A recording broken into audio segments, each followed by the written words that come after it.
अब हम डिस्कस करते हैं last phylum that is the Echinodermata. Echinodermata को हम लोग स्पाइनी स्किन एनिमल्स भी कहते हैं क्योंकि ये ग्रीक वर्ड है which means spiny skin animal. अगर आप स्टारफिश वगैरह को देखें तो इनकी बॉडी के ऊपर छोटे छोटे स्पाइंस होते हैं, that's why we call them Echinodermata. Echinodermata के अगर आप जनरल कैरेक्टर्स को देखें तो ये फिल्टर फीडर्स होते हैं और ये मोस्टली जो होते हैं ये फ्री लिविंग होते हैं और समटाइम्स इनमें से जो कुछ ऑर्गेनिजम्स होते हैं वो अटैच हो जाते हैं और ये एक्सक्लूसिवली मेरीन एनिमल्स होते हैं। ये आपको सिर्फ ओशन के ऊपर ही जो है वो नजर आएंगे। अगर हम इसकी बॉडी स्ट्रक्चर की बात करें तो इसकी बॉडी स्ट्रक्चर जो होता है वो सिलोम होता है और इसके अंदर एक इंपॉर्टेंट सिस्टम होता है that is known as water vascular system and then इसके पास जो होते हैं वो ट्यूब फीट होते हैं।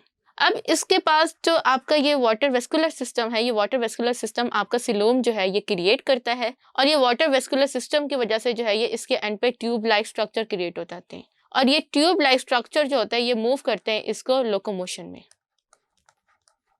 फिर उसके बाद जो इसकी बॉडी के अंदर ये जो आपको कैल्शियम कार्बोनेट की डिस्क नजर आ रही है, ये डिस्क जो होते हैं ये अराइज होते हैं फ्रॉम द मेसोडर्म और ये कनेक्ट होते हैं with the help of connective tissues और ये प्रेजेंट होती हैं थ्रू आउट द बॉडी। इसकी बॉडी जो होती है वो सेंट्रली अरेंज होती है, यानी इनकी जो लार्वा स्टेज होती है वो बायलेटरल होती है और जो एडल्ट स्टेज होती है वो आपकी रेडियल सिमेट्री को शो कर रही होती है। फिर इसकी रिप्रोडक्शन की बात करें तो इसके अंदर मेल एंड फीमेल जो होते हैं सेक्स ऑर्गन वो सेपरेट होते हैं। फर्टिलाइजेशन जो होती है वो एक्सटर्नल होती है और फर्टिलाइजेशन के बाद जो लार्वा बनता है वो आपके सारे बायलेटरल कैरेक्टर्स जो होता है वो शो कर रहा होता है। एवोल्यूशन मॉडिफिकेशन की बात करें तो इसका जो डाइजेस्टिव सिस्टम होता है वो यूजुअली कंप्लीट होता है, लेकिन इसका जो माउथ होता है वो आपका नीचे वाली साइड पे प्रेजेंट होगा और इसका जो एनस होगा वो आपकी ऊपर वाली साइड पे और कुछ केसेस में जो माउथ होता है वही आपका एनस का फंक्शन जो होता है वो परफॉर्म कर रहा होता है।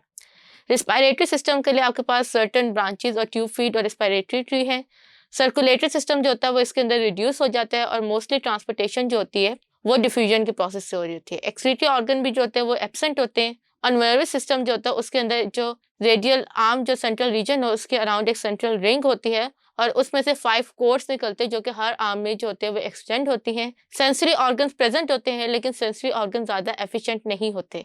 रेडियल सिमेट्री की वजह से ये ऑर्गेनिजम्स जो होते हैं ये स्लो मूविंग ऑर्गेनिजम्स होते हैं। इसके अंदर फिर सबसे बढ़ के इसके अंदर जो होता है वो रीजनरेशन का प्रोसेस भी होता है जो कि रिप्रोडक्शन के अंदर एसेक्सुअली रिप्रोड्यूस करवा रहा होता है, लेकिन एसेक्सुअली रीजनरेशन का प्रोसेस जो होता है वो काफ़ी ज़्यादा स्लो होता है और मोर देन 1 ईयर का प्रोसेस जो होता है वो ले लेता है। अगर हम इसकी इंपॉर्टेंस की बात करें तो जो सी अर्चिन वगैरह होते हैं इनमें से कुछ जो होते हैं वो एज अ फूड यूज होते हैं। देन इनकी बॉडी के अंदर क्योंकि कैल्शियम कार्बोनेट बहुत ज़्यादा होता है तो दैट्स वाई हम इसे फर्टिलाइजर्स के तौर पे भी यूज़ करते हैं। फिर ये जो आपके ऑयस्टर ब्रेड्स यानी कि ऑयस्टर आपको पता है एज अ फूड भी यूज़ होता है और उनके अंदर जो होता है वो पर्ल्स भी होते हैं।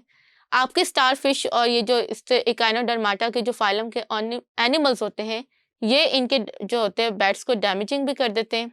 फिर उसके बाद क्योंकि ये स्कैवेंजर्स होते हैं तो दैट्स वाई ये सी वाटर को जो होता है वो क्लीन करते हैं और ये एल्गी वगैरह को ईट कर रहे होते हैं।